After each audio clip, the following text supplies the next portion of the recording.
لك الله يا جمهور الزمالك. الجمهور تعب من نادي الزمالك، تعب من الادارات. كنا متوسمين خير في الاداره دي، بس شكلها كده زيها زي اللي قبلها. لك الله يا جمهور الزمالك. فعلا انا مش عارف اقول احسن على ايه ولا على ايه. احسن عشان الاداره تبقى فرحانه بالمنظر المغزي، بالمنظر العار دوت. بيراميدز اللي بقى لها 7 8 سنين معموله، عمرها ما كسبتني غير ماتش واحد 1-0. بالمنظر المغزي دوت وبالمنظر العار ده تكسبني 3. ولو لعيبه بيراميدز عندها غل كروي شويه وداسه بنزين كانت ممكن تخليها 4 و5، وكانت تبقى فضيحه بجلاجل وشخاليل.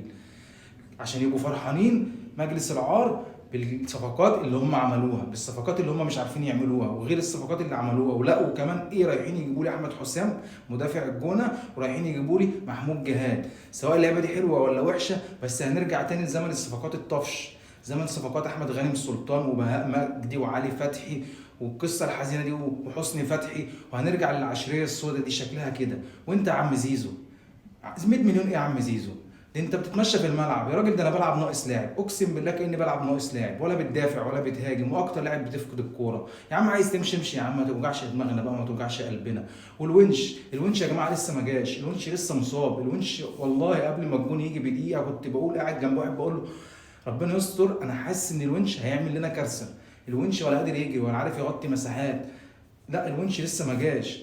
اصابه المسوسي دي هتفرق معانا جدا جدا جدا، خصوصا ان احنا مش عارفين نجيب مدافع. حتى زين الدين بالعيد مش عارف، ما عرفناش نخلص فيه. ده اللي كان ممكن يبقى صفقه سوبر تشيل دفاع الزمالك مع حسام عبد المجيد. اللي صعبان عليا النهارده حسام عبد المجيد اكتر لاعب.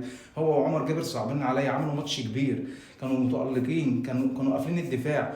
طلع عمر جابر الدنيا اتكشفت. حسام عبد المجيد مش هيشيل الدفاع لوحده. وانت يا عم دونجا بتتمشى في الملعب ولا عارف تغطي مساحات ولا بتلتحم، وعمال تحلق بس، شغل حلق حلق حلق. كل ده عشان يبقوا فرحانين. بس احسن اللي الجمهور عملوا معاهم بعد الماتش لما حدف عليهم ازاز وهنهم. هم يستاهلوا عشان يتحركوا السلاحف اللي ماسكين النادي. سلام.